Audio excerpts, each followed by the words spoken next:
Imagina esta escena. Europa está devastada. Es 1945 y la Segunda Guerra Mundial llega a su fin. Los ejércitos aliados avanzan sobre un continente reducido a cenizas. Y mientras algunos jerarcas nazis son capturados y llevados a juicios históricos, otros desaparecen como fantasmas en la noche. Entonces surge una interrogante que todos nos hacemos. ¿Cómo lograron escapar criminales de guerra responsables de atrocidades indescriptibles en un continente supuestamente bajo el control más estricto de la historia?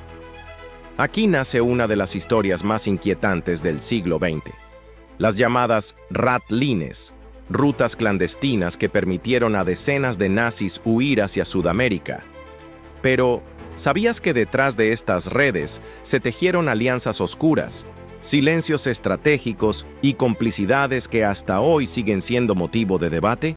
Entre esas sombras aparece un nombre que sorprende.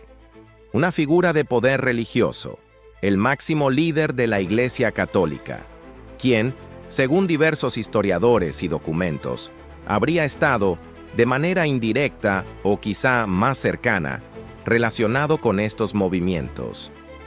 Cada monasterio, cada puerto y cada documento falsificado no solo narran la fuga de los nazis, sino también un entramado moral complejo.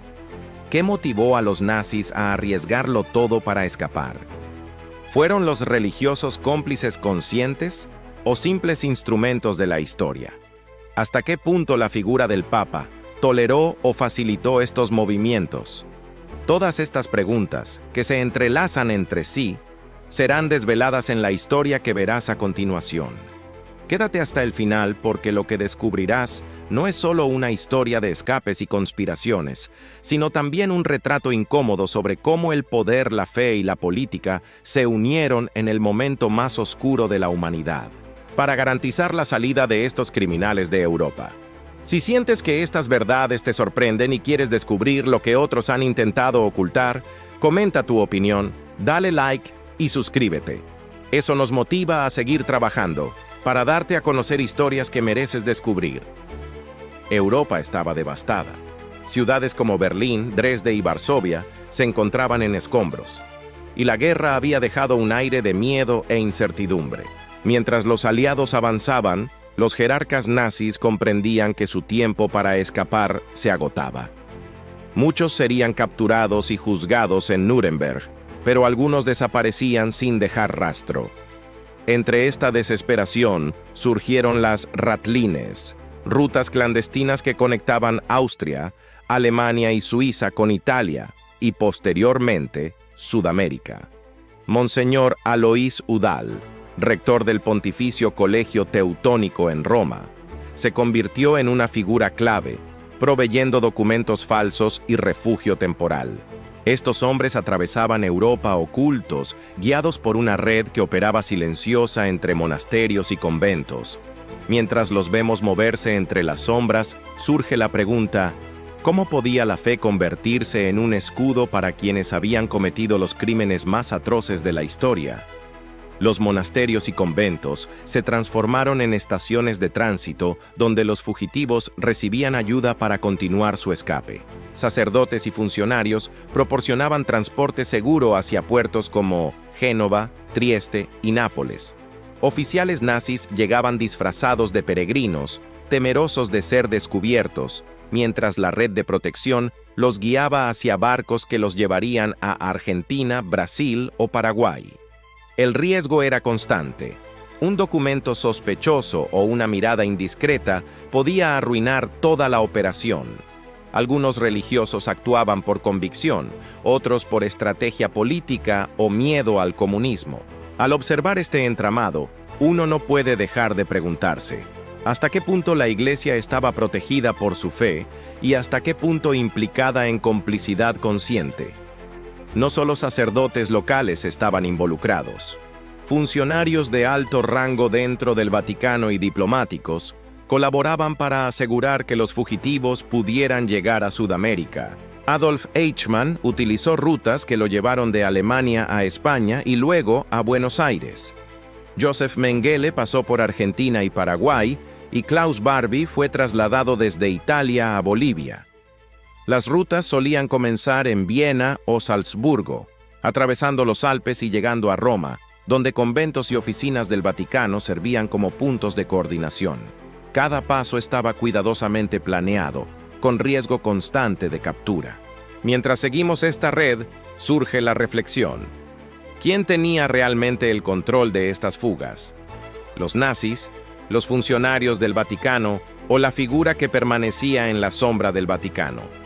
En este entramado se insinúa la figura del Papa, cuya implicación directa sigue siendo tema de debate.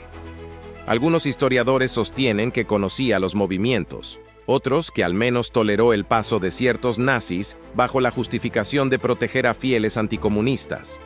Los corredores del Vaticano se convirtieron en escenarios donde la fe y la política se entrelazaban, decidiendo silenciosamente el destino de miles de personas. Cada decisión podía salvar a criminales de la justicia o condenarlos al arresto inmediato. Esto plantea la pregunta inevitable. ¿Fue el silencio del Papa una estrategia política, un acto de caridad o complicidad moral con los criminales que se escondían bajo su protección? Los fugitivos cruzaban fronteras y puertos, moviéndose siempre bajo la vigilancia de aliados dentro de la Iglesia y autoridades simpatizantes en Sudamérica. Eichmann llegó a Buenos Aires, Mengele se instaló primero en Argentina y luego Paraguay, Barbie en Bolivia. Cada embarcación que partía significaba un paso más lejos de la justicia y una sombra más profunda sobre la historia de posguerra. La figura del Papa mencionada de manera indirecta en la trama se convierte en un símbolo poderoso. ¿Era simplemente un testigo arrastrado por la vorágine de los acontecimientos? ¿O su nombre aparece porque había algo que no debía salir a la luz? El hecho de que en este video se mencione su nombre no es casualidad. Es un detalle que mantiene a millones de personas debatiendo hasta hoy. ¿Se trató de un silencio obligado para proteger la imagen de la institución? ¿O de una estrategia fría y calculada para resguardar intereses aún más grandes? Lo cierto es que detrás de cada transacción, de cada empresa pantalla, de cada maleta repleta de documentos y billetes, había rostros concretos, banqueros, políticos, sacerdotes, jefes de inteligencia. Cada uno jugó un papel en una partida peligrosa donde lo que estaba en juego no era solo dinero, sino poder e influencia global. Y aún así, la mayoría terminó escondiéndose en el anonimato, protegidos por pactos de silencio que hasta el día de hoy siguen sin romperse. ¿Cuántas verdades quedaron enterradas en bóvedas y archivos sellados para siempre? Si algo nos deja esta historia, es la certeza de que el poder y la corrupción rara vez se exponen a plena luz. Siempre permanecen envueltos en capas de misterio, de medias verdades, de relatos inconclusos. Y ahí está la paradoja. Cuanto más se investiga, más preguntas surgen, como si la historia misma estuviera diseñada para que nunca conozcamos toda la verdad. Ahora, déjame preguntarte a ti que has llegado hasta este punto. ¿Crees que algún día conoceremos toda la magnitud de lo que ocurrió? ¿Piensas que el silencio de los protagonistas fue un acto de lealtad o un pacto de miedo? ¿Qué papel crees que jugó realmente la Iglesia en este oscuro entramado? Si este contenido te atrapó y sientes que estas preguntas merecen seguir discutiéndose, aprovecha este momento. Suscríbete al canal, deja tu comentario compartiendo tu visión y apoya con un like para que más personas descubran estas historias ocultas. Porque al final, lo que mantiene viva la memoria y la verdad es que sigamos hablando de ellas,